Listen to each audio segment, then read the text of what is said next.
the last drop. Are you gonna blow your head off? Take good aim and don't forget to duck. Life sucks every Monday and all the way to Sunday, but I wouldn't have it any other way. I don't care how you're doing, what's up or how's it hanging. I'd like to buy this world one last drink. And life sucks all of the time, so stick it up your sunshine, and then you'll see the clouds every day. And then you'll see the clouds every day.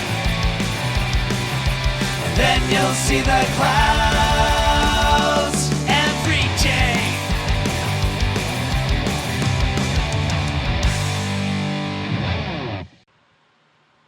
Hey everybody, welcome to a new episode of The Crazy Life.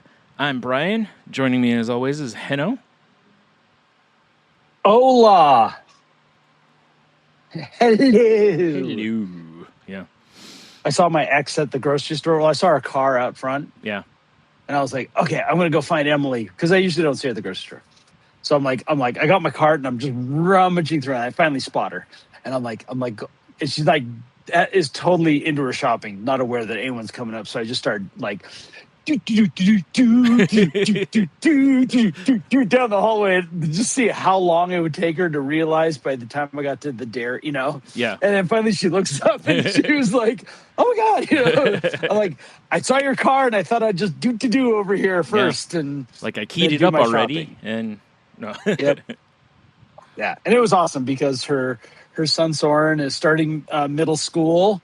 It's very exciting. And then the funny part is, and this was always something after we split up that I thought was great, is because her husband, John, giant sports fan, but particularly baseball fan, actually minored in baseball. And Soren is playing Little League like crazy. And evidently she said he's starting football. And I'm like, really? Like, that was like, I figured she had some lines, and one of them was going to be football. Oh yeah, because of the dangers, right? of Just because of the head injuries and everything, right? Yeah. And she's like, "Well, he's agreed to wear the whatever the special helmet thing, and that's supposed to help and all stuff." But the funny part is she's like, "Right now, my house is nothing but sports because the Little League World Series is going on right now, football's starting up, baseball's going, and she's like starting to like carve out like moments in the house where it's like there's no sports." Yeah. and it made me laugh because she had an ex way back when that was, probably minor league baseball, like, probably did good in college. He could go into the minors, but wasn't ever going to get in the majors. And like she hated baseball, hated baseball. Right. So she's telling me this story, and I'm just laughing because I get it. Yeah. And it was funny. She's like saying, okay, like they're like, we're gonna have to have a schedule. Like you get to watch, maybe these playoffs or if this team goes somewhere, you know, like you get to pick a team. And you watch that team, but you're not watching all of the teams. Right. Which is what I do. I basically, like, if I'm sitting in my living room, I pull it up and be like, oh, what's the best matchup? I'll watch that game. Yeah. So unless my team is on, because then I'll watch my team, but otherwise. Oh, yeah. But I don't generally get to because of blackout rules and blah, blah, blah. So all that stuff. Yeah. So I love that I can still be this way with my ex. Yeah. And especially the one that it was not pretty, the ending. Yeah. God, boy, it was not pretty. Yeah. Ooh. I mean, that was my first breakup in sobriety, and Grace, no. Yeah. Insanity, yes. Yeah. Crazy Town, yes. Yeah. The circus was in town, and I was bringing all the monkeys. Yeah. Yeah. Yeah.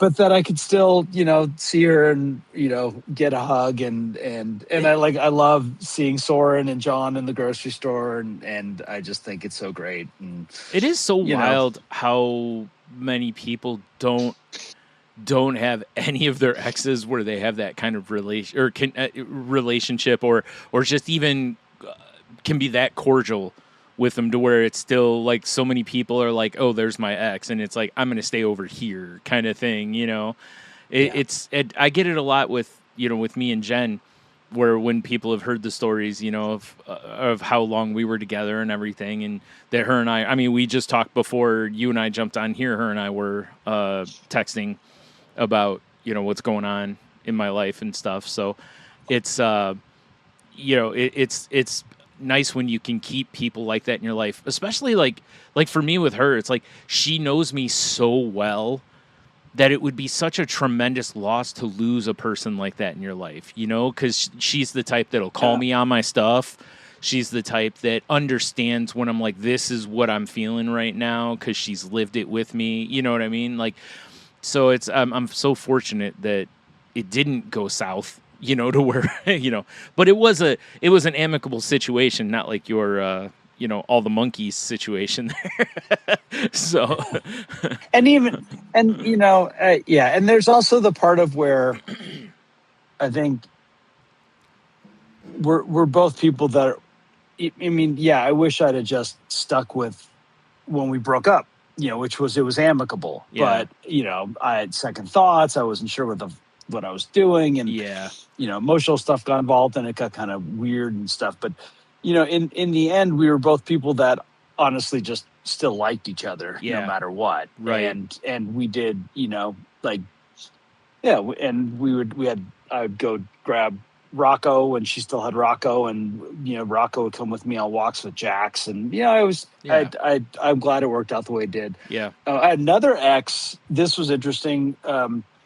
This is another very significant person in my life, very significant, and someone that I'm sure I talked about it on here, where I drove her up to Sacramento for Thanksgiving last year, and it was very heavy. Like she asked me all the questions, and I gave her the best answers I could, and it was a very, very heavy conversation. But it was so worth it, because there was just the hard part about when I sat there, because I know her dad was an alcoholic, and to sit there and say, I don't want to fall back on alcoholism, but some of the stuff that I said and did is because I was a freaking alcoholic.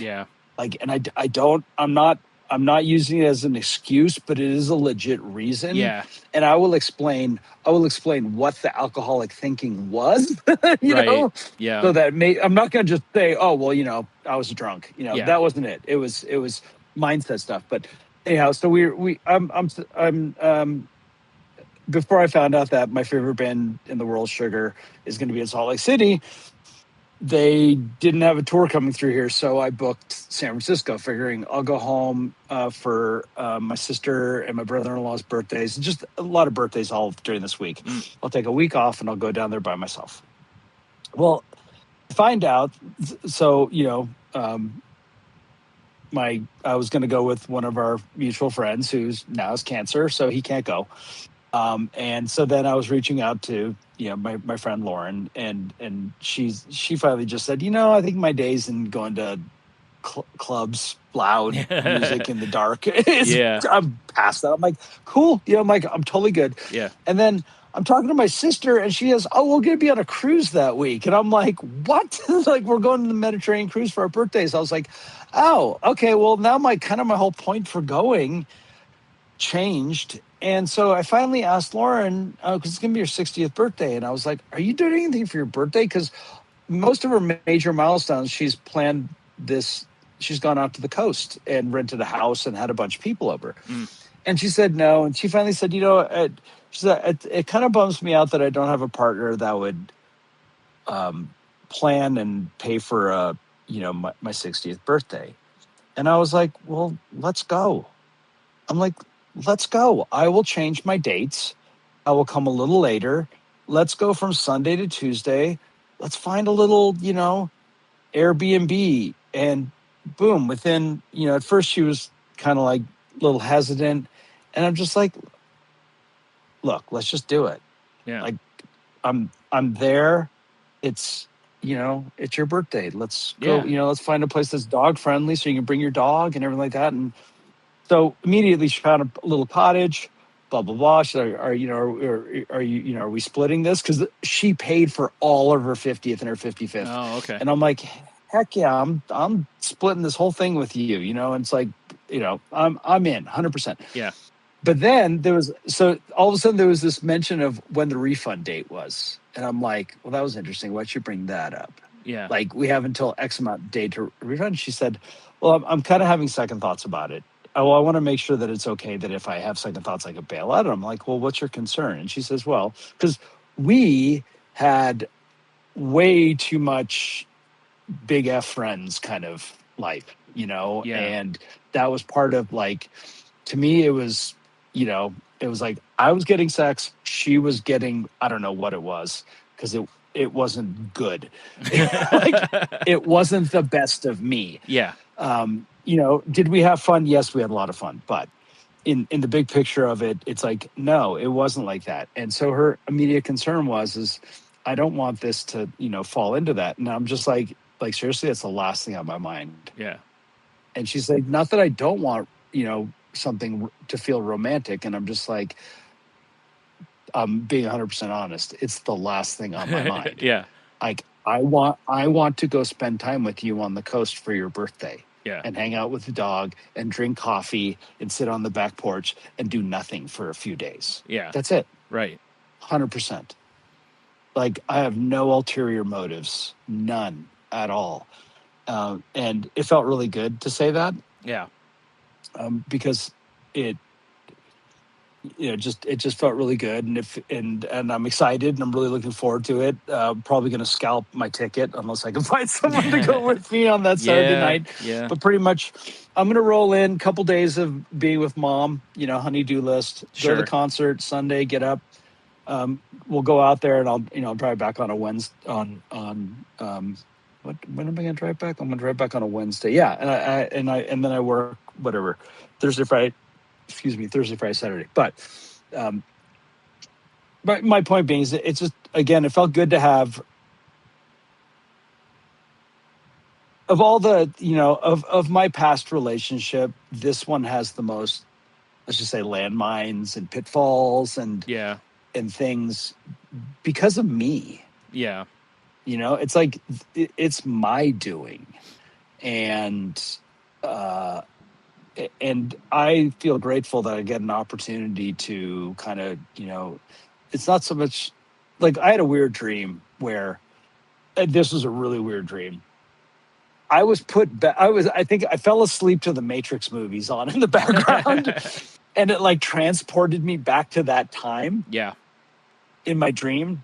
And in my dream, I was given the opportunity to do it all over again, but differently. Yeah.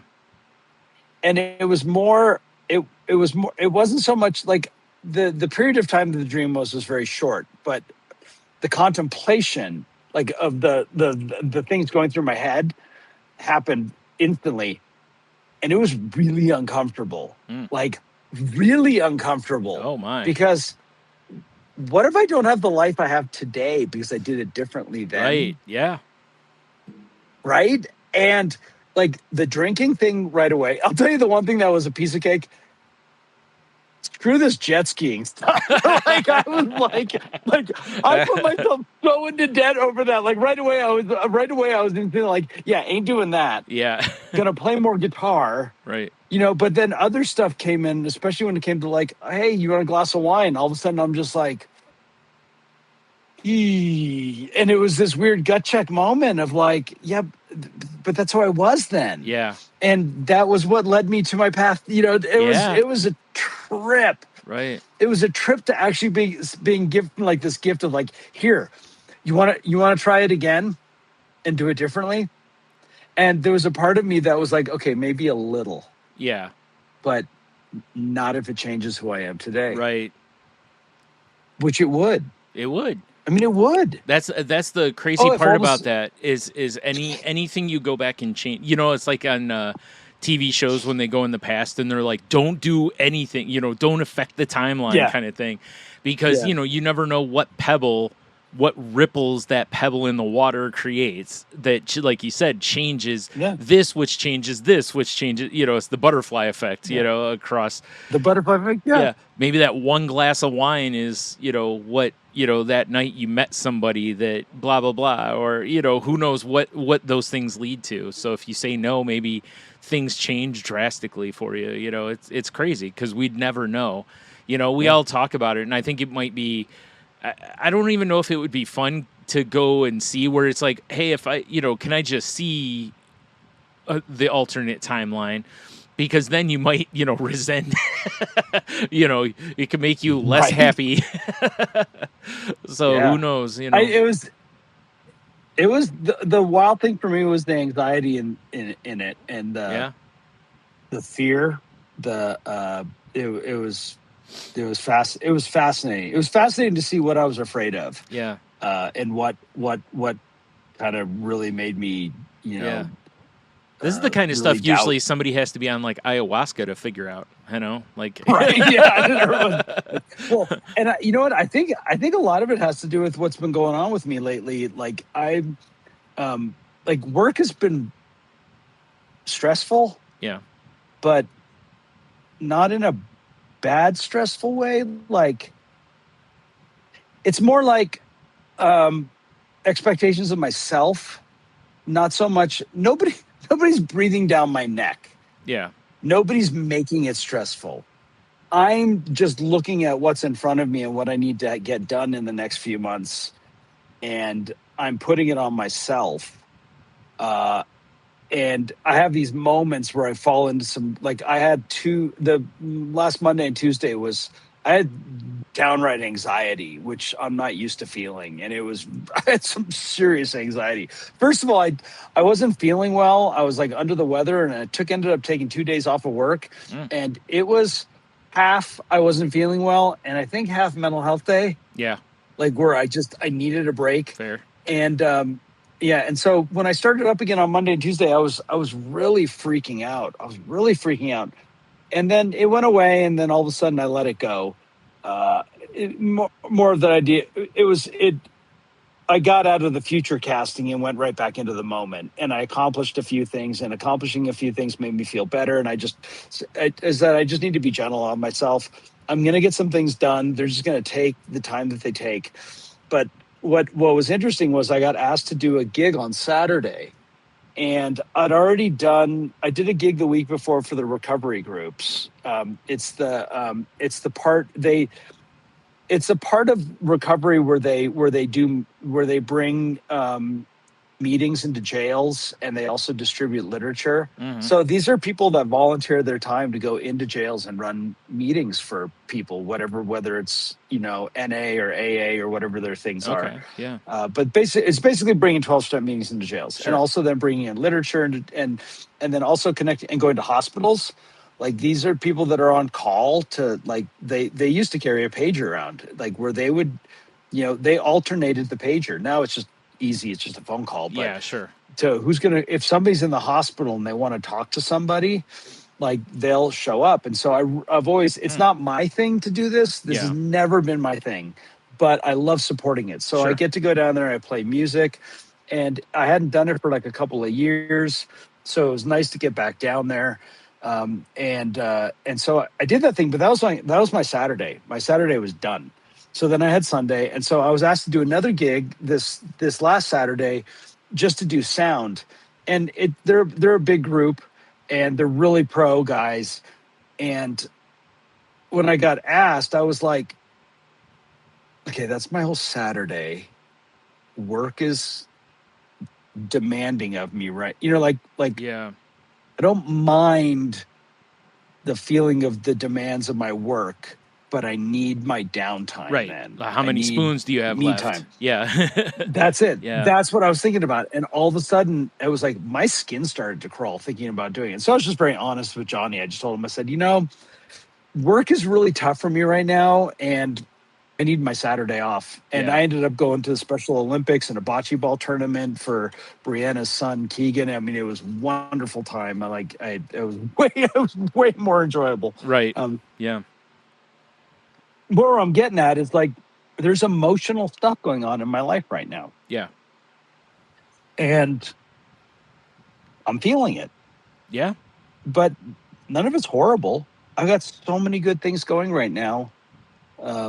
In other ways, I'm kind of coming to terms with finally letting go of stuff. Of actually, like, one of the things I did on Saturday was brought one of my amplifiers down there and put it on consignment. And I'm not going to make money on this deal. Yeah. I'm going to lose money on it, but I don't care.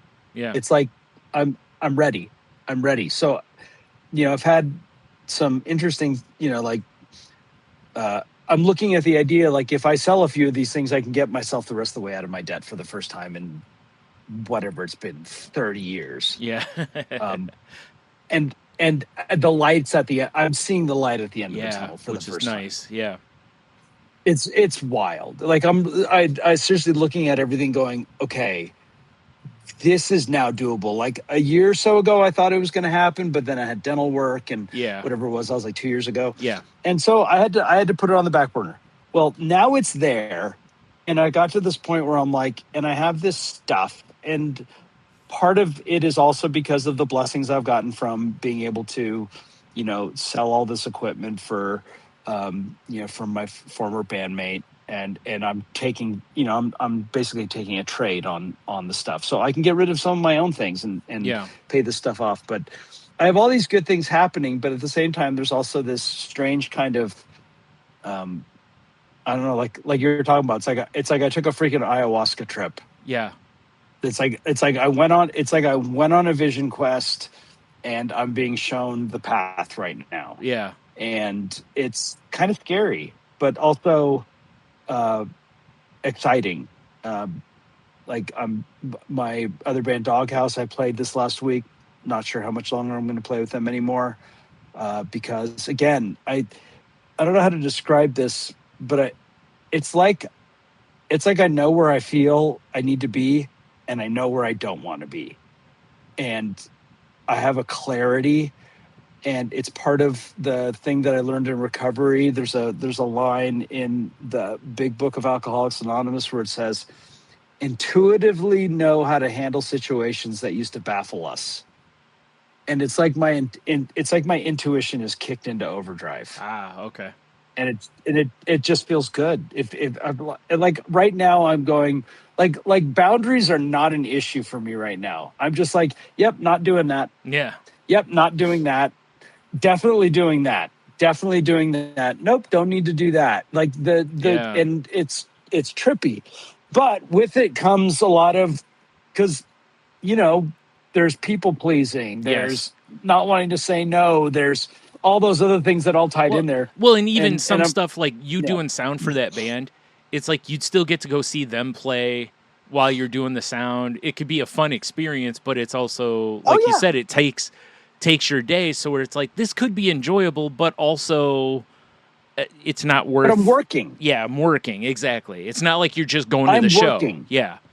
No. Yeah. I'm working. Yep. And all I could think about is me thinking about it all day Friday and Friday night, knowing that first thing in the morning, as soon as I get up, I'm thinking about this. Yeah. And what it was playing that week before, where as soon as I woke up, I was loading up the car, I was grabbing my materials, I was making sure I didn't forget anything, and I was getting in the car and driving, the hour or whatever it is to this gig.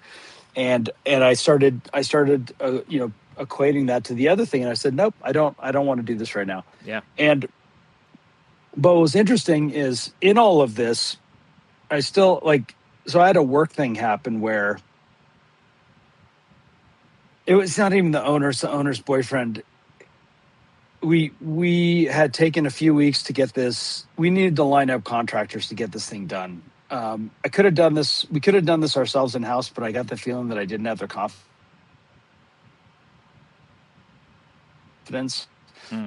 that I was going to, get a consultation from a plumber, that I was going to call this appliance guy we know, and we're going to need to try to coordinate these things because it had to happen at the same time. and their hours aren't that good as far as the owners, and what time we can go into their unit and everything. And, and I basically kind of explained the whole process. And I started right away in on it, but there was a kind of a part where it's like, okay, I kind of got to wait for things to just flow. And so then it did. Like, all of a sudden it's like, hey, this guy's showing up here. Okay, I'm going to let's call the plumber, see if they can come down here too. Okay, we got all this to just completely ream me out and reprimand me because I promised them I'd have this done in a week. And I sat there and I said, you're wrong. And I just didn't care. Yeah. I'm like, you're just wrong. I said, no, I didn't say that. And it felt so uncomfortable. Yeah, I bet. Because I'm not supposed to be having conflict. Yeah. But I was literally and figuratively backed into a corner. I was coming off a ladder and he was in my face and there was nowhere to go. I couldn't turn and walk away. Wow. I mean, I guess I could have said, I'm sorry, you're making me uncomfortable. I need to leave right now. But I just looked at the guy. I'm like, no, you're wrong. You're just wrong. Like, I never said that because I would never say that to anybody. Yeah. Because it'd be a lie. And I'm never going to lie to somebody. Right. I'm not going to try to sugarcoat it. I was very honest about what was going to happen. And everybody that knows me at work knows I would have never have said that. And he got furious. Like, he was angry and he stomped off, and my general manager wasn't in that day, and he stomped off to go talk to Sean. And I just let it go. I finally looked at him and I'm like, can we just get this thing done? Like, I've got 2 contractors out here, plus, like, we're here to get this done, and you want to freaking reprimand me right now? Yeah, right. And I was like, can we just get this done? And he finally said, sure. Okay. So I go on to I'm going to go get the job. All of a sudden, my coworker, Sean, comes, are you okay? Do you need to go home? I'm like, what do I need to go home for? Yeah. What's the big deal? Well, then he explained to me later that the guy got all fired up. And so it ruined my whole freaking weekend. Yeah. Because this happened on a Friday. Of course. And now I don't know what's going to happen on Monday. I'm like, I'm trying to let it go, but it's in the back of my head. So I walk in to the office, and I don't want to dump this whole story on my GM. And I walked into Ari, and it sounded like he'd already heard maybe something that had happened. Yeah. But I told him, I said, unless they bring it up, I'm not saying anything. I'm not saying anything. There's no reason to say anything. I don't need to. Like, Sean kept going like, oh, you want to send an email and get ahead of it? Nope. No.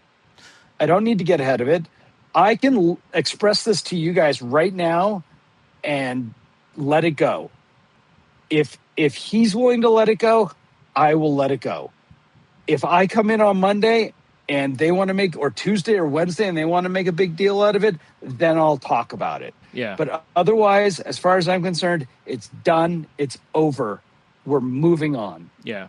And I don't need to go burden this on anybody if there's no reason to. Plus, I feel like I'm just, I'd just be talking bad about the guy, which already, they're freaking weird anyway. There's something wrong with them. Like, there's something wrong with them. Like, every time when something goes wrong, it's like, it's never their fault. It's always everybody else's fault, and stuff gets drug out from like 10 years ago. And here's the other thing is he was saying stuff that was legitimately slandering somebody else. Oh, geez. Like, he said some things that I was like, that's not true. And if you're saying that to me, you've said that to somebody else. Yeah. And that's slander. Yeah. And I'm like, unless I need to bring that up, I'm not bringing it up. Yeah. So the hard part about it is, in the end, nothing's come back on me about it, but I really handled it the wrong way. But I really felt like it's that moment where it's the part where I'm like, thanks, Dad, for having so much integrity, because you passed it on to me. Yeah. Like, if somebody questions my integrity, I'm the same way. Nothing fires me up probably personal. faster. Yep. Yeah. It's and like telling the me quickest... I said something that I never did. Yep. Because I see that that's always cheeses me off real fast, because I'm very deliberate with the words I use. I try not to use words I don't mean. So when someone goes, "You said this," and I'll be like, "No, I didn't. I said this. And I said it because of this," kind of thing. Like I said. Exactly. Like I can explain the whole thing. Yep. I can go through my whole scenario in my head.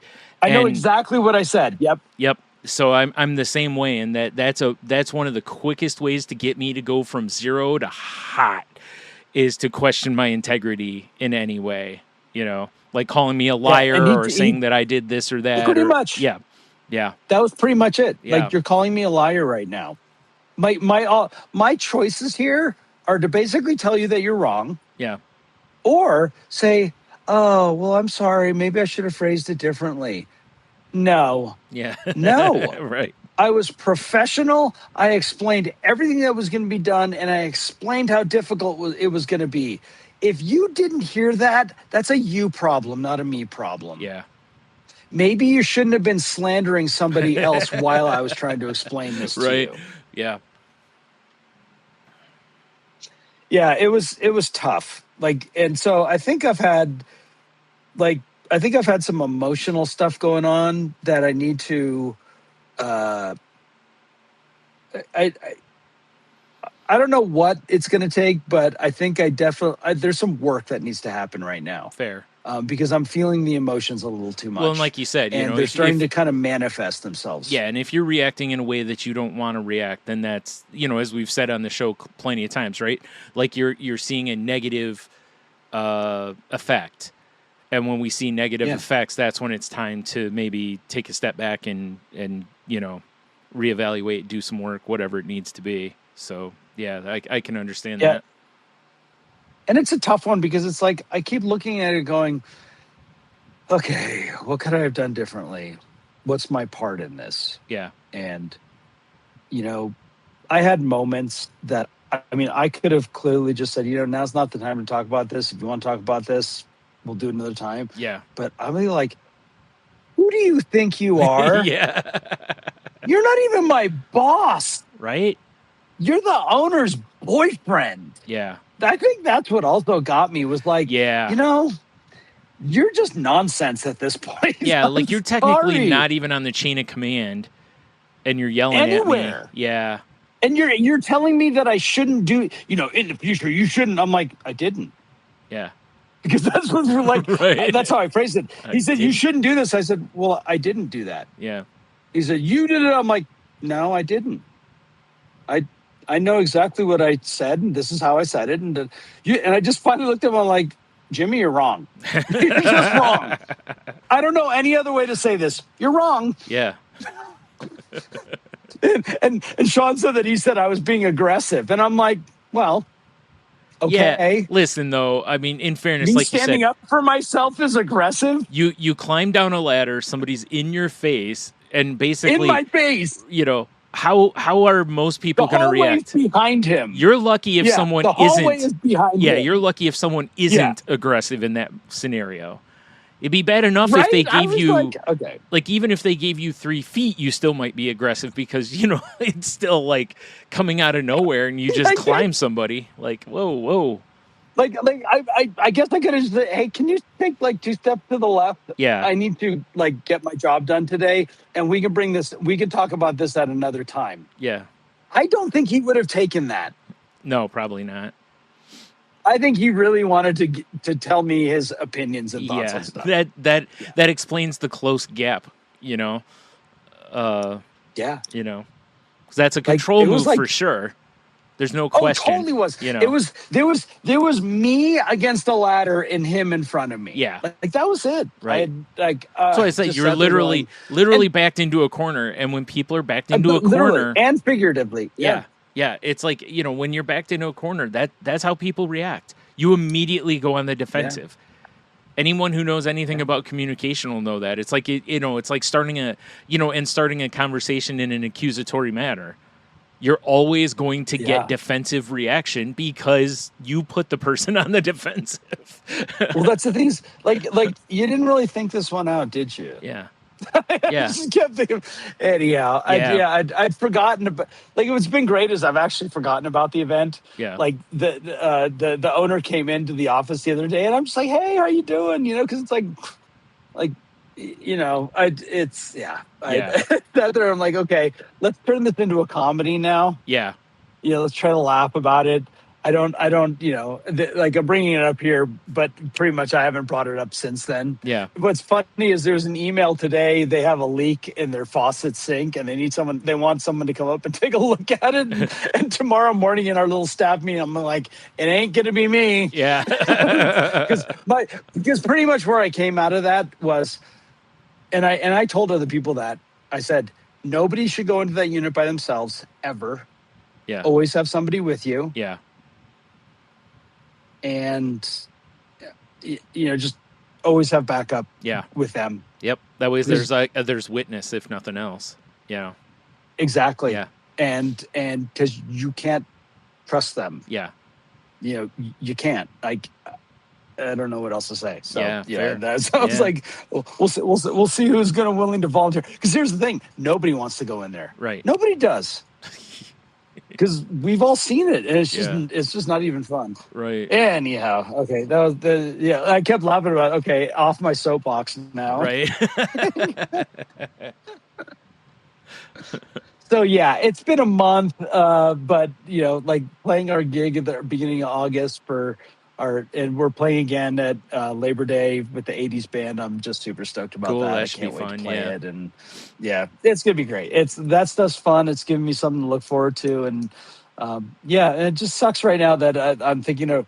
I was telling the guys on Wednesday night I dislocated my finger an hour before the end of the workday, and I had to go play bass in a gig. Ooh. So funny. Oh, it's so funny. First thing I did is went down to the drugstore, got a splint. I get up there, everyone's like, are you? I'm like, I'm good. I got one finger. Yeah. And I can play with a pick. Right. Like, I usually use this other finger. Right. But I'll get by. You're like, I'm playing slide guitar tonight. Right. Well, that was the thing. I'm going to slap with my little thingy. Heck yeah. I'm going to whack it, you know? But I was telling some of the guys, like, for the most part, I've gotten really good at not bringing work home with me. Yeah, that's good. You know, I've gotten really good at it. Like I don't think about work until pretty much I get in the car in the morning and I press the start button. I think we talked about this last time, didn't we? Or maybe it was with somebody else. I recently talked to him about this. It's like, because I think it was Tony I was talking to about this.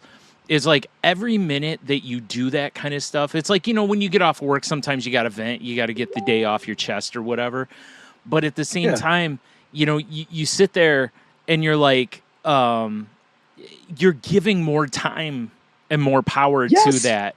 You're not getting paid. Right. It's like, why am I worrying about this? I'm not getting paid. Wait till I'm not getting paid. Yeah. You know, wait till I'm on the clock and then I'll start worrying about it. I mean, it's really hard to do. We all know it, but you know. Yeah, it is hard to do, but it's so worth it. Yeah, it's so worth it. And what's funny was I got plenty of reactions to that, of like, I wish I could do that. Yeah, and I'm just like, well, that's kind of why I'm talking about it. Is you have to do the work. Yeah, you have to do the work to get to that point. You can't just turn that on or off. I don't think. I think you really. It's because it's a boundary. Long time. It's a self boundary. It is, right. Like it's not even a boundary on somebody else. You have to set it and enforce it on yourself. Yourself, and it's which hard. are the worst ones. Yeah. Yeah, those are the worst. Those are the worst boundaries. The worst. Yep. Like, well, especially down.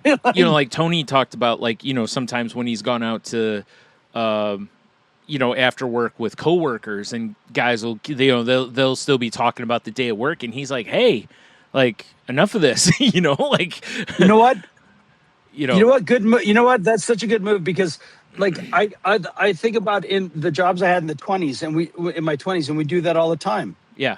We'd go out and have some beers, and we're not on the job, but we're talking about something work related. Yep. Why? Yep. Exactly. We're not getting paid. What are we doing? We're here to have a good time and have a couple beers. Like, let's, you know, let's do that. Good for Tony to say, just, hey, nah, Let's talk about anything else other than the job. Yep. I'd just as soon do that on, while we're there. At least I'm getting paid. Yeah. Well, it's like I saw somebody post on, I don't remember if I talked about, again, I think it was the conversation with him. I saw someone post on Twitter where, they sat and they figured out their day, and they're like, I realized I really only have about 3.5 hours to myself every day.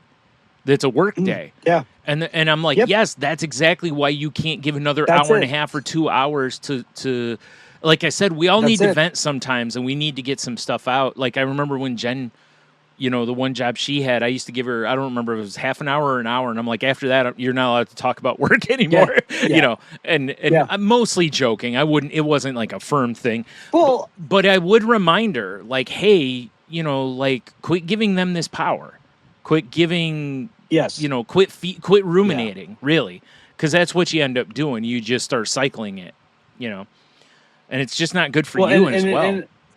It ends up being this open-ended thing too, where it's that part where I like that idea of like, say, hey, give me a time limit. Yeah. I need to download. Okay, how much time do you want? Yeah. All right. How about 5 minutes? Okay. Yeah. I'm going to set a timer. I'm going to let you know when you've got 30 seconds left. Yeah. And then you could wrap it up. Right. And I think that's a very effective way of like you said, like get out what you need to get out and then move on with. Well, because it wasn't your own time. It wasn't about me trying to be a jerk or controlling or any of that stuff. It really was like, I'm seeing you sitting there just being upset, and they got enough of your day upset, like I don't, that's just no good. Like, let's do other stuff. Let's play some video games. Let's put a stupid movie or TV show on, or let's go get ice cream, or you know what I mean? Like, let's go do anything other than that. Let's find other ways to de-stress that aren't ruminating, kind of a thing. And because I've been a big one on, don't give things your power. And I'm as bad for it as anybody. I mean, fear and phobias completely control me with a leash. So, but it's one of those where I can see it in others, and I can try to help others. Exactly. I can't enforce it on myself well, but I can definitely go, hey, I don't know if you realize you're doing this, but it's so bad for you, and I don't want you to suffer. I snip out my own kind. It's 100%, man. Well, it's people that are a little neurospicy tend to be shoot, what do you call it? Pattern recognizers. And as a result, you start seeing it, and you're like, hey, I see you starting to circle the drain here. Let's put a stopper in this. So yeah, man. Speaking of circling the drain, though, boy, I've been getting my butt kicked by depression the last couple weeks. Some of it with some reason, because I've had, I was feeling, low security, having roommate with me and everything. And then, was it a week and a half ago, roughly or so, he told me that he was moving out.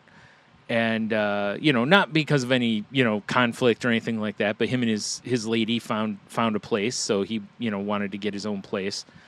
And, the thing is, had I realized for sure they were looking, I would have even been like, hey, is there anything we can do here differently to where maybe y'all can live here with me? We can share the place. Oh. And everybody's happy. Interesting. But I didn't get that opportunity, so whatever. I mean, things happen.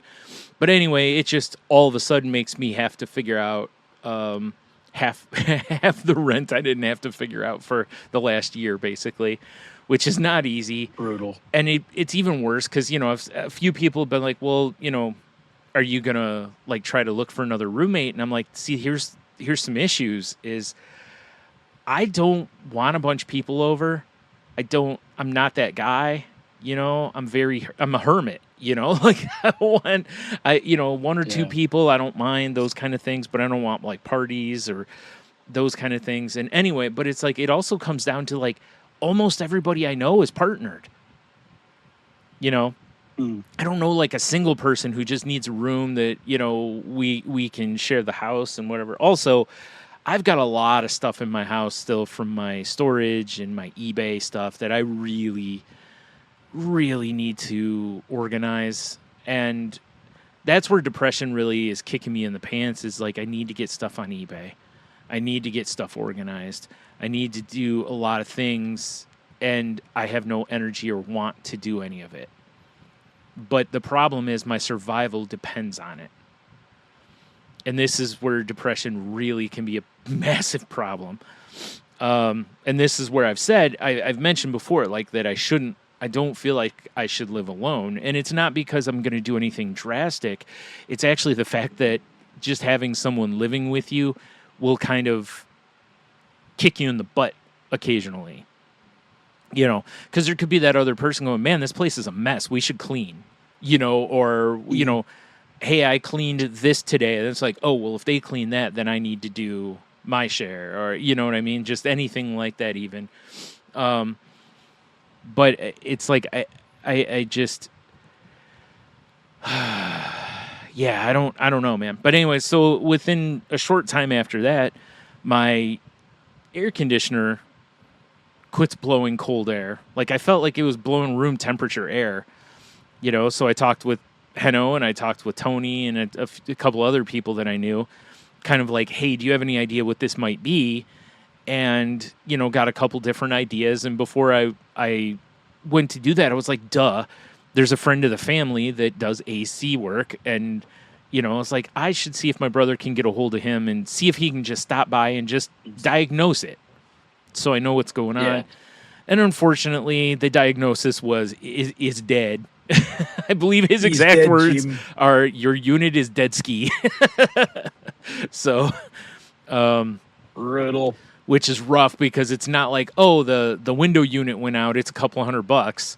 You know, this is a multi-$1,000 fix for somebody who, you know, as I just mentioned, has to figure out rent. Upside, we're heading toward fall. So, you know, that's good, at least, is that, you know, so we shouldn't have too many more like blistering hot days or anything like that, I hope. You know, Tony came through, he had an extra window unit, so I threw that in the bedroom so I could sleep a little easier. But that's not helping the whole needing to do things for eBay and stuff too, because, you know, basically as soon as air stops moving, I start sweating. And so I need to take pictures and move boxes, and, you know, which are not things I have much energy to do to begin with. And then if I do happen to have that energy on a day, I'm now going to just, you know, have to be careful that I don't overheat myself or whatever, you know. So it's just, it's like I was telling Tony, it's like, I'm just so tired of all this stuff. I'm tired of all the things that I deal with. Like, it's just gotten to be so much to deal with, fight through. You know, and it also doesn't help, and I'm going to make the phone call tomorrow, is I haven't been in therapy in, I couldn't tell you how long. It's been months since I've been in therapy. And because I still need to schedule with this new therapist. So, you know, my first visit's is gonna be us getting to know each other a little bit. So, but I need to do that tomorrow. I need to make sure I get that done. But I'm at the point too. I've got, let's see, 1, 2, 3, 4, 5, at least 6 phone calls I need to make. And, you know, we all know how well that goes for me. Hopefully once I get one, I'll get on a roll, you know? But yeah, I've been putting those off, and I need to quit because, you know, like I should have called Social Security this past week, and I didn't. I should have called them today, and I didn't. It's like, I gotta call them because, first of all, generally they're understaffed there too. So when you call them, there's a chance it's going to be a long wait, you know. So, you know, if I'm going to call them, I need to get up, make sure I'm giving time to either wait on the phone, or I don't know if they do callbacks or how they handle that, you know. So, But, you know, the other thing is, like, this really put me, and I think this is part of why I've spiraled a little bit this last couple weeks, is as I've told people, I don't know how to word this. I'm just going to word this the best I can, and I hope no one listening gets offended if you know me. Which is that as I've told people about like the AC breaking and different stuff, I feel like people really are like, yeah, and about it. Like they're like, oh, the financial part, everyone's like, ooh, you know, but I don't think people understand, like fully understand how big of an issue this is for someone like me. For most people, I think dealing with 85-degree weather or 80-degree weather, no big deal. I just sweat a little bit. I don't think people realize how many buckets of sweat I sweat. Like, and how easily I overheat. That's why as soon as I told Tony, the first thing he did was like, oh, I got an extra AC unit. Because he was like, oh, dude, that's going to be brutal for you. See what I was talking earlier? When you have people who know you really well, they understand how much of a struggle this is for me. You know, because I'm for sure, first of all, listen, I understand. I am very much a creature of comfort. I've said it countless times before, if you want me to go camping, I'm glamping or it ain't happening. Like, I'm not sleeping in a tent. I don't want to sleep in some unair-conditioned whatever. Like, I need a cabin, right? So, like, honestly, in a hotel room, the biggest thing I'm usually interested in is, does the AC work? You know, if it doesn't, I'm going to be miserable.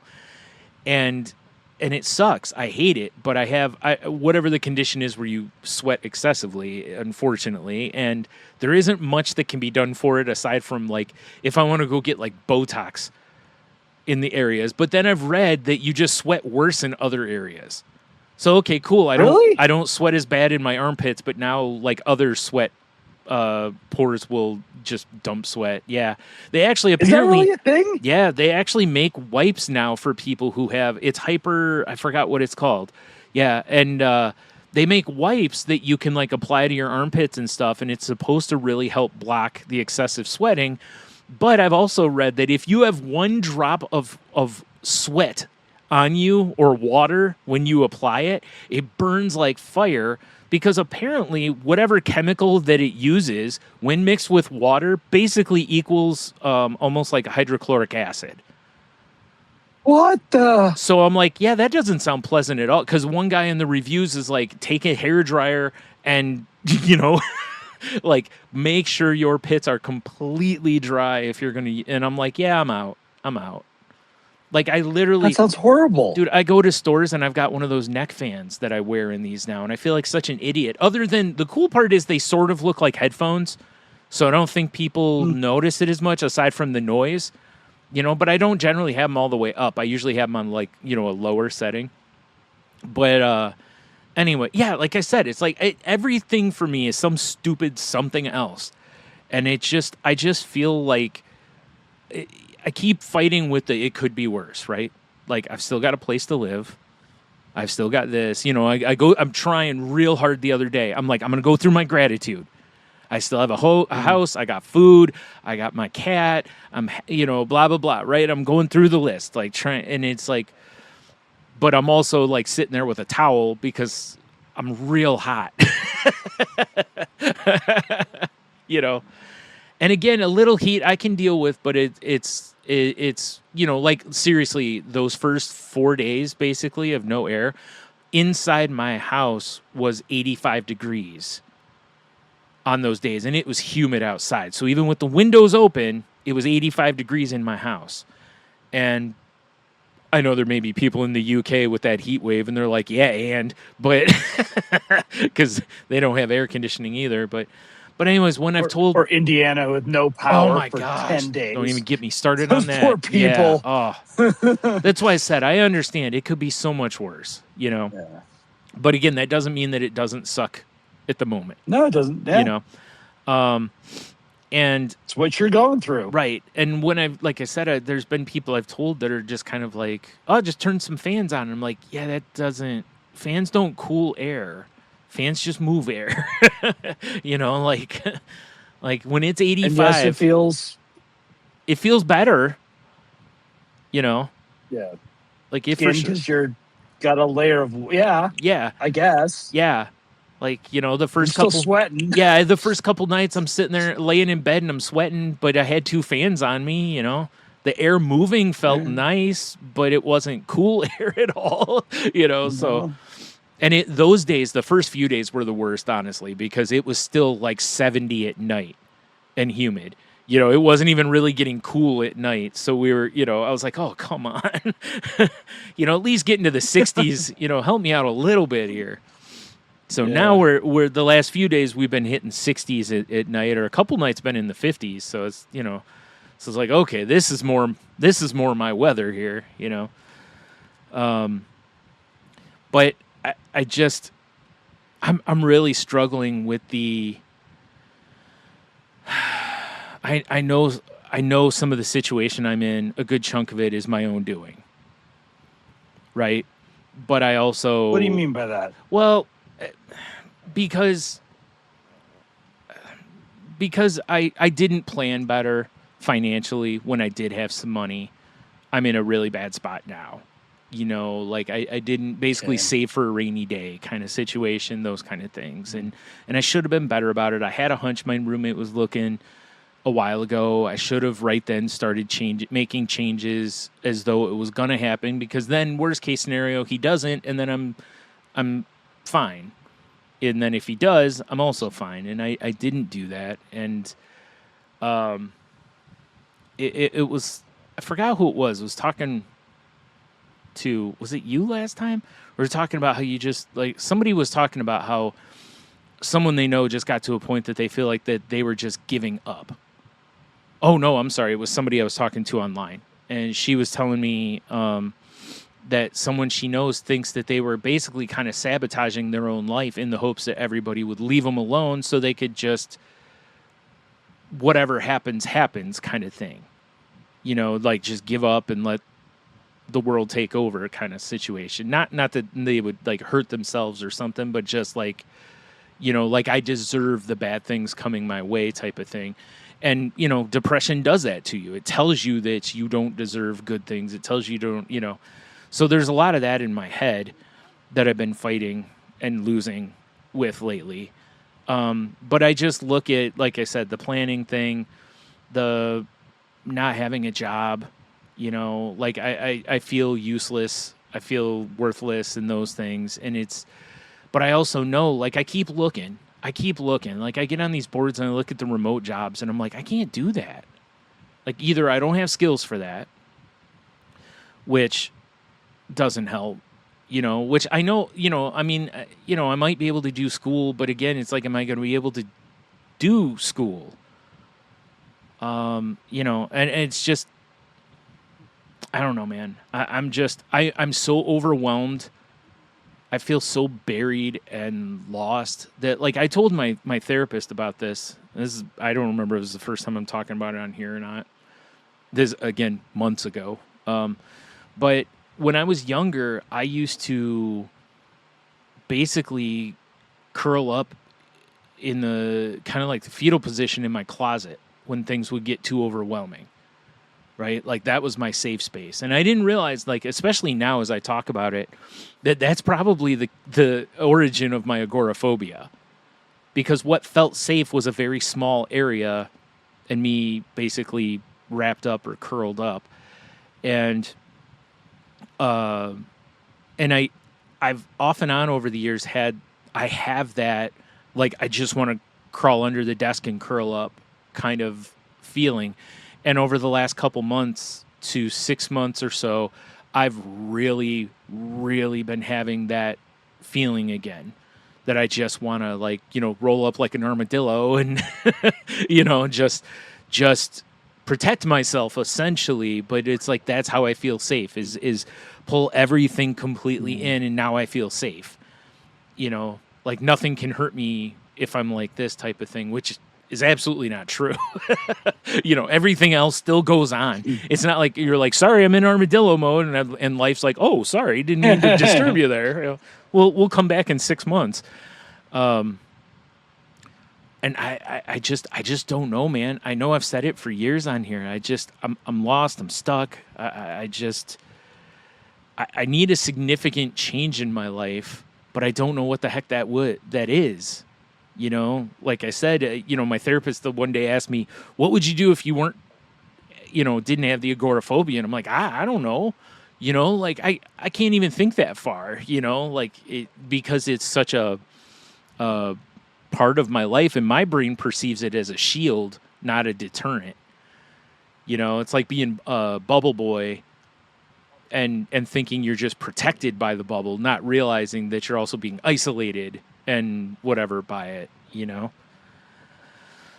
So, yeah, I've got, on the upside, I've got some options for things, switching this into the reframe of the positive, right, is I do have some options. I don't know if they're good or not. We'll see, but I do have some options. I am trying to explore them. The only issue I might run into is time. I don't know if things will move fast enough for what I need them to and whatever. So it's been really hard. Like I said, luckily on the air conditioning, I don't have to worry about it now, but the place I live in the summer, these places with no air conditioning will sit and feel like 105 to 110 degrees, like with no air. And, because even with our air on, there's days where it's like 85 to 90 outside, and it's still hot in here, and we'll have it at like 72. These places don't hold the cold, and the sun bakes on the side of it. So you just, like this one side of the house, like the room I'm in right now, unfortunately, is on that side of the house where the sun just bakes this side of the house. So in the summer, it's one of those where I have to figure out some option for next year, but I'm also, and this isn't me trying to be pessimistic, I also don't know for sure that I'm going to be in this house next year because I don't know long-term if my finances will allow for it, so it's a weird situation to where, it could be one of those things where I don't ever have to worry about it. Hopefully that's not the case, but I don't know, man. And the worst part is that the more I get like this, the more I pull into me. I haven't been talking about this. I haven't talked to you about this. I haven't talked to Jen or Jeannie or Tony. I've just been pushing it down and whatever. And that's not a good situation either. And again, that's another reason I need to get my therapy scheduled, is so that I go, at least I talk to one person, let alone others. But that's why I like doing this show, because I do kind of force myself to try to talk about things I don't necessarily share with everybody. Well, it gets things up and out. Right. And there's one thing to be dwelling with the thoughts and the emotions. It's another thing to kind of just at least acknowledge them and talk a little about them. Like I even just I've had like, when you have a sour stomach from anxiety? Yeah. Like I've had it all day. It just went away a half an hour ago. Yeah, it's funny. It's weird with anxiety how quickly it can go away, how quick it can dissipate. Like you can feel so anxious and like, whether it's the relief of, your friend calls and goes, hey, you know what, let's make it tomorrow instead. And you're like, and you just bang, all of it's gone. Or it's you're in the moment and you're just like, oh, you know what? I'm not feeling anxious anymore because I'm here and I'm doing it. Yep. It's so crazy how quick. It's like little kids when they're crying, and you just say certain magic words like, you want a cookie? And all of a sudden, boom, no more crying. Cookie, I think that's all we need is some cookies. I think so too. I could go for some cookies. I mean, I think that's part of my problem too. Twix. Are you going to say ice cream bars? I say I got the Twix ice cream bars in the freezer. Man, you're killing me. It's funny because I was just going to say, I think part of my problem too is I ran out of Twix ice cream bars a couple days ago. I'm not kidding, because I've been buying them since you told me about them. I didn't even realize they existed. Are you serious? That's so since you funny. did that, I've been buying them when I go to the store now. Love them. Well, it's great because the it's hardest thing is to just eat one. Yes. Yep. It so is hard. You're not. I mean, unless it's the last one, then it's easy to only eat one. But true. I don't drive, so I can't. Oh my god. But I don't know.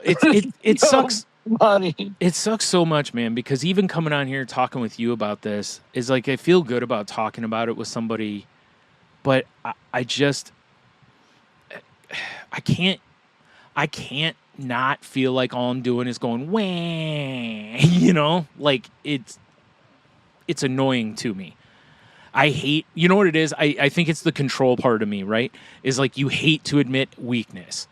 Like as a controlling person, you hate to admit you don't have control, right?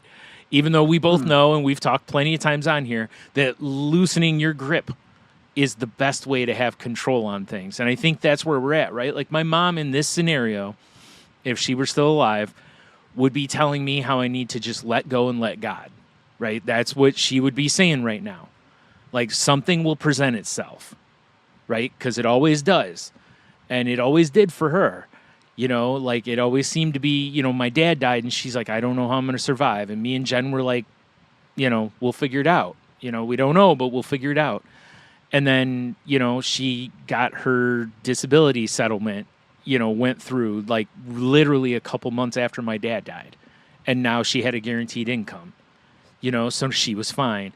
And it was like other things have happened like that. And it's like she always believed that there was, whether it was a plan or whatever, but that an opportunity would present itself. But I'm not as loose with my faith as she is. You know what I mean? Like she could easily put blind faith into things. I can't do that. Whether it's a higher power presenting that or my neighbor, maybe just me talking to her, maybe that's where it presented itself. Whether that was caused by a higher power or just coincidence. And she's like, oh, hey, there's a program for people like us, So who knows? But, I want to, like I told Jen years ago, she's like, you just can't believe in hope and be hopeful, can you? And I was like, no. I was like, because I feel like every time I get my hope up, my legs get swept from underneath me. And I can go time and time and time and time how it's happened.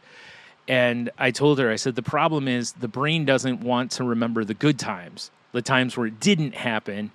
Our brains tend to remember when it does happen because, distorted thinking.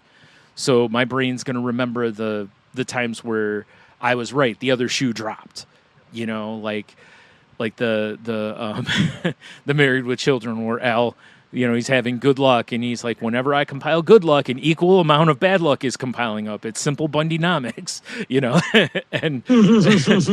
and so it's like, why can't my brain in this regard go, okay, these things are happening for whatever reason. Maybe it's you've got away from gratitude. Maybe this is just that kick in the pants that, hey, be grateful for what you do have kind of thing, right? Maybe that's the check or the test or however you want to word it. And maybe there are good things on the horizon for me. But, maybe you just needed a little speed bump because, maybe you're getting a little too full of yourself or something, maybe that's the case. I don't know. But it's like, I wish I could just, don't get me wrong. My mom also worried as much as I do, but she also, like I said, put a lot of faith in that she would be taken care of in some way or another, and it's true, right? Like things will work out 100% guaranteed. Things will work out. Whether they're the way I want them to or not is another story, but things will work out. Something will happen, that's a guarantee. No question. Something will happen. Yes. So yeah, all I can do, I guess, in the meantime is try to influence it the way I'd like it to go. And that's the part where I need to find that kick in the pants myself. I can't look for others to kick me in the pants. I got to do it myself, and it's been really hard. My cat's bossy, but it's not bossy about things that help me. It's just bossy about feeding her and giving her attention, So, I tried. I told her the other day I needed her to wake me up sooner, and she just slept. So, this is just not working out.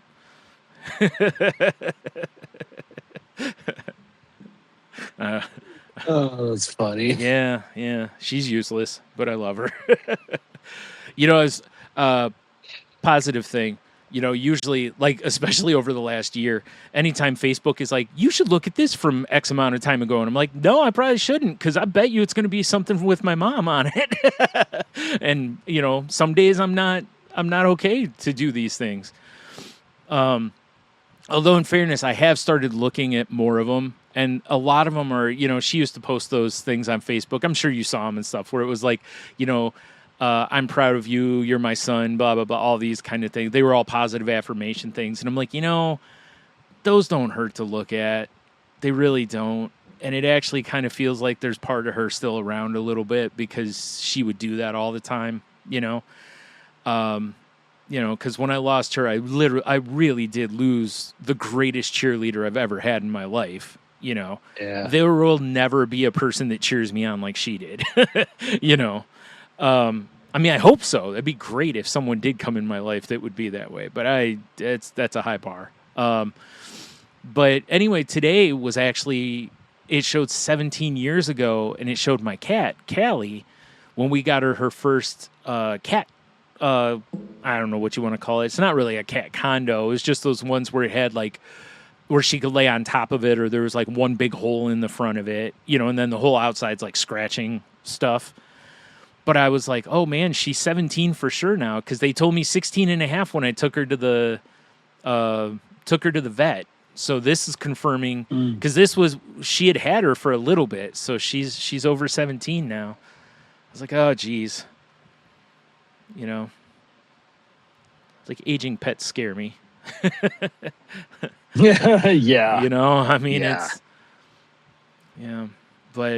but it was positive because it was like, oh, look how little she is, because she was still a kitten, not that she's a big cat now, but she's, what's she, like 11 pounds, 12 pounds, I think, she's not a very big cat, but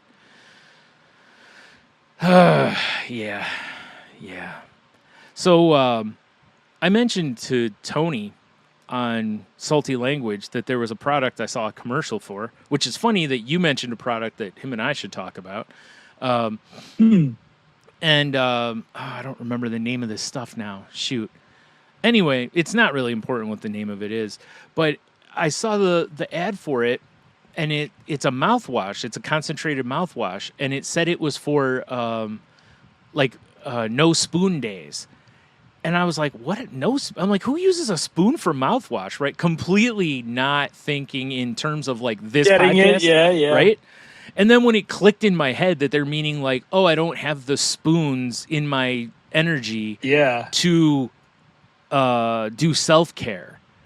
That basically you keep this stuff by your bed and you can still swish some of it. It might be called Swish or something like that. I had it in the show notes for the last episode. And that basically that's the point of it, is so that you're still at least maybe, rinsing your mouth on days where if you don't have enough energy to brush your teeth or whatever. And I was like, oh, that's actually a strong idea. I mean, you could literally just keep some Listerine next to your bedstand and do the same idea. And I have seen things online where dentists will recommend that. Like, keep a toothbrush, a glass, and a bottle of mouthwash next to your bed. Worst case scenario, you can still, toothpaste obviously too, but worst case scenario, you can still brush your teeth a little bit at least, or swish some mouthwash. But I was like, but this stuff on top of that, you can carry it in your pocket, purse, whatever, so you could take it for after lunch and all this. It's got multiple uses to it. But I was like, oh, that's the first product I remember being pushed toward people who may not have energy for self-care. Like that, unless it's also pushed for people who have mobility issues, like or something like dry shampoos, where I can't get into the shower every day, but I can use dry shampoo and still have clean hair, But I thought it was a neat idea, to push it in a regard. That's a really good marketing thing, if nothing else. Even though, like I said, you could just keep a small bottle of Listerine and do the same thing. But I was like, that's good, because that is a problem. I didn't realize until like talking with the dentist how much of a problem that can be for people with depression. Is that a lot of them don't practice enough self-care, so you don't brush your teeth every day, or let alone once, twice, but let alone once even a day. So I was like, oh geez, that's one thing I try really hard to do. That's like my I try really hard to at least get out of bed and brush my teeth every day. Take my medicine, brush my teeth. And most days I hit those notes. So when I don't, then I know I'm really hitting a bad spot, Yeah. At least, you create some basic benchmarks. Yeah. And, because also, how it is. Once you're up and out of bed, a lot of times you don't go right back to bed. Usually kind of once we're up and moving as a people, you're kind of, so, I got to get up. I got to feed my cat, make sure she has food and water, that kind of stuff. And if I do that and brush my teeth, by the time I'm done with all that, usually I'm like, all right, I guess I'll, like I may not have enough for a shower, but, at least I'll do that and, try to put on some clean underbritches and stuff, so, like you said, I try real hard to have those benchmarks, but, it's tough. I think those are very important. Yeah. Mm-hmm. Because I mean, I don't know. It comes back to the little wins. When you feel like everything is losing, you got to give yourself some wins. Yeah, you're right. And it is, if you put that on a check sheet every day, and every day you get up and at least check those things off, you go, well, I at least accomplished something today. I did that.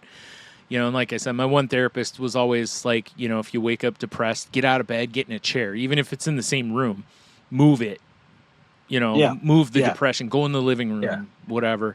If you can, be in a room with sun in it, kind of a thing, because that, the vitamin D can help you, So I like that idea of move the depression. Yeah. That's really when she told me that, I was like, that's actually a really good idea. It's actually one of the reasons I had a chair in my bedroom. The other was, is mainly there to play video games, but but it also worked for medicinal purposes. Oh, man. All right. Or have a small fluffy dog stare at you. Yeah. Dude, why are you staring at me? Oh, you know why. He's just staring at me. Oh, yeah. Right? That's what he's saying. Yep. He said, you know why. You know why. You know why. Yeah. Like, I'm actually, before long, I'll have a kitty cat outside my door here. Because she's going to be like, hey, maybe the dish needs to get filled one more time for the night. Just a little bit, maybe some treats. We'll see how it goes. Usually the fluffy one doesn't hang out here while I'm podcasting. So yeah, well, I don't know. Maybe they're changing their tactics. Yeah, you know what? That's what it is. I think one sends the other one out. Yeah, like there's a method to this. Like, hey, I usually go. It's your turn. Like, yeah, like he doesn't listen to me. Maybe he'll listen to you. Yeah, it's funny. He's just decided to come out and hang out by the window. Oh, yeah, I see him. Yeah. All right. I feel like I'm being judged. I do, too. Okay. Like, that definitely looks like a judgmental look. Or, right? Yeah, either that or he's hoping, like, maybe if I give him this face, he'll be like, oh, look at that foof. I got to, go, whatever, give it treats of some sort. Or sleep. That is the thing that's the great thing about pets, though. Like, we get up in the morning. Yep. You got to get up. You got to feed them. You got to take them for. Well, you don't even have to take them for a walk. Some days they just want to lay in bed with you all day long. Yeah. But like, they give you something to do. Yeah.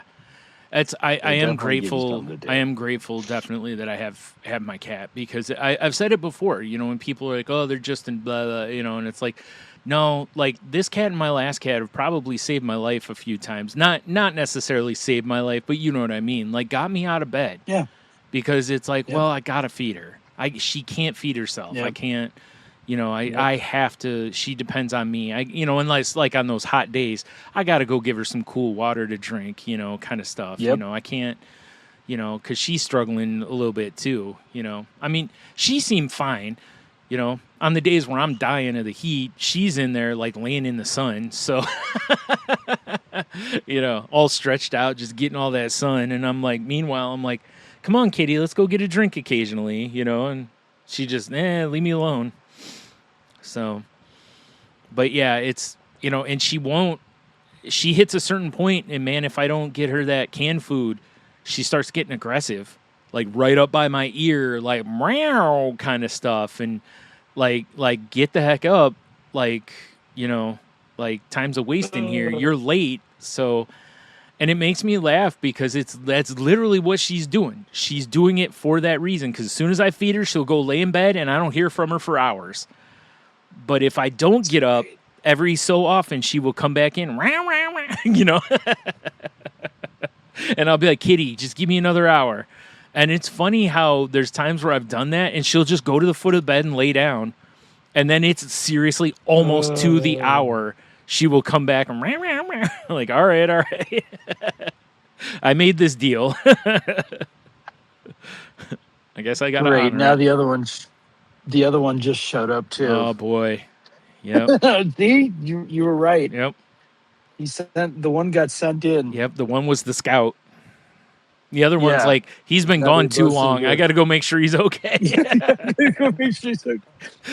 It'll be back up. Yep. Yep. All right. I'm definitely I'm being surrounded. I'm being circled. Oh man. You gotta love this stuff. I do. Oh God. All right. Well, I guess we should probably wrap it up anyway. Yeah, if you want to keep talking to us, reach out to us on Twitter at The Crazy Life Pod. I post when new episodes go up on there, and I'll see if you send anything. Or come join our Facebook group at facebook.com/group/Crazy Life Podcast. How about you, Heno? If they want to contact you. Oh, you know, all the usuals. I actually just posted some flowers. I was out watering the flowers after work, and I realized I hadn't posted any of my new wildflowers. So I was posting new wildflowers, and then all of a sudden this dog came in and just started yapping at me. And so I'm like, okay, you're going on the video too. So if you want to check that out, you can go onto my Instagram account. And in the middle of these beautiful flowers, there's an annoying Stitch-looking creature. That's fair. So I think I'm still just Slimo at Instagram, but yeah, the usual stuff. I look for Ida Heno, look for just Slimo. You'll find me somewhere. I think they're in the show notes also, just in case. Yeah. My other podcast can be found at saltylanguage.com or at salty_language on Twitter. It's me and my best friend Tony talking about whatever. Actually, we didn't record last week. It just hit me because of my because of my shenanigans going on. Yeah. It was hot, and then the air conditioner thing, and yeah, it was a thing. So I actually got to text him tomorrow and see when we're going to record. Yeah, so the last time we recorded, we actually realized we hit our 15th anniversary of recording. Wow. Yeah. We talked about... What episode are you guys on? 750 was the last episode. Wow. So, yeah. It's a That's amazing. long road. You know what? Fizzy was the name of that product, the mouthwash. Fizzy. Okay. Yeah, because I was like, duh, I have it written down right in front of me here. Yeah, we talked about that, and we talked about the movie The Big Walk, They Will Kill You, which is a wild ride if you haven't seen it, but it's a horror comedy. Like, it's gory, but it's a wild ride. So it's on, I think, HBO. And then, what else was there? I don't remember. Anyway, but, we talk about pop culture stuff usually and kind of whatever's going on in our lives, too. So if you're into that, please give us a listen. You can also find me on various social medias at Stunami. where other than Twitter, I don't post a whole lot. So I'll give you fair warning on that. If you follow me on some of the others, I don't post as much. Twitter's always been my release for my depressed thoughts, for stupid jokes, all that kind of stuff. And, you know, I've just never... the other platforms just aren't as built for it, you know. And Threads, I quit posting as much on there because my various members of my family are on there, and it's a thing. So, but I am still on there. So, yeah. All right. And as always, you know, if you need help, please reach out. Brian, call your therapist tomorrow. Yes. You know, please talk to somebody, whether it's your friends. Brian, talk to your friends more, or whatever in your life. Have a cookie. Yeah, for sure. You know, I was a friend of ours, Roxana, the other night. I was telling her I was having a Twix ice cream bar, and she goes, "You know, I always like that. You know, David Lynch said you should give yourself a treat every day." And I was like, I agree. You know, I was like, so, you know, I was like, but the ice cream bar was medicinal because it was hot. That was to help cool me down. So I had, you know, I was like, maybe I'll have a cookie. That's my actual treat. No, but yeah, you know, please reach out, check on your friends if you would, and everything, and you know, and of course, please be kind. Try to be as nice as you can to people. I didn't even say nice, kind. Kind's the right word. Man, I went into McDonald's the other day, and I was like going in because my brother doesn't go through the drive-thru because he has hearing issues. But even if I'm going in, he will pull it and like have me go in, even though I could just yell. But whatever. So I'm going in, and I got stopped by a guy, and he goes, "Hey man," and I'm like, "Oh boy, here we go." You know, like because you never know what story you're gonna get at this point. And he goes, "Is there any chance you could get me like a hamburger and a small Coke?" And I'm like, "Is that enough?" And I was like, "You want like a double or something?" And he goes, "Oh man, that'd be fantastic." And I'm like, "Okay." I'm like, "Fries?" He goes, "Nah, I don't really like fries." I'm like, "Okay." So I go in, got him a double, got him a large Coke because I'm not getting him a small Coke, you know. I get him a large Coke and brought it back out to him, you know. And dude, he got so close to me. I thought he was gonna hug me. Like he was so close to me. Like I really thought he was gonna hug me. And was, "Thank you so much, man. I just, you know, I don't have anything in my belly." And I'm like, "Are you sure that's enough?" I'm like, "I'll go get you another one or some chicken nuggets or, you know, if you need something." He goes, No, man, I can't ask anymore." And I was like, "I'm willing to get you another one, seriously, you know." And he was like, "No, that's okay." I was like, "All right." I said, "Okay." I said, "I just, you know, like, dude, listen, a burger's a couple $3. I ain't worried about it. You know what I mean? Like, I'm not gonna miss that money, and if it helps you get fed, you know." And like I told my brother, because he asked what the guy was talking to me about, and I told him, you know, and I was like, you know, it's so rare that somebody asks me for food, though. You know, usually people ask you for money. You know, that, you know, I was like, for sure, I'll get you a burger. But that's why when he said a hamburger, I'm like, man, if this dude hasn't eaten a hamburger, I mean, don't get me wrong, it's better than nothing. But it's like, I can do better than that, you know. That's why I was like, are you sure you don't want more? You know, like I'll get you the combo meal, but he said he doesn't like fries. So I was like, man. It's like, okay, fair enough. But, you know, just stuff like that. And I know a lot of people would have probably just waved the guy off as soon as he started walking toward him. But, you know, honestly, if he would have asked me for $5, I probably would have given it to him. The mood I was in that day, too. I just felt like I needed... I mean, listen, I did it because I do it anyway, but I also did it because I was like, I just feel like I need to put some good karma forward because I feel like all I've been giving off was negative energy lately, you know? Like, it's like I feel like I need to do some good, you know, even if it's something small. So, you know, show kindness and help people when you can, if you would. And, you know, just makes us all better people, I guess. So, all right. You want to take us out of here, Heno? Yeah, I decided to look for a letting go quote. Oh, okay. And I found one that was kind of fascinating. It says, I can't read who the quote's attributed to because I'm just old and blind.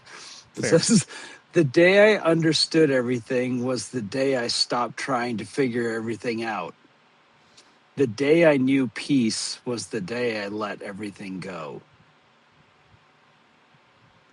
That was the first thing I was thinking. Was that first part of it felt very let go or be dragged, kind of thing. Like, so that's nice. I like that. I like how it's backwards. Yeah. It's the truth, though. It really is.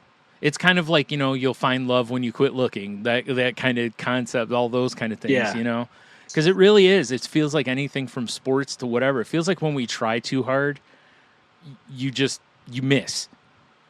It's the first thing you'll hear in sports is like in golf. If you try to hit the ball as hard as you can, you won't hit it as hard as you can. The physics are more important. The mechanics are important. It's not about just swinging hard. It's about swinging right. So, yeah, beautiful. All right, so there you go, folks. Let go and accept peace.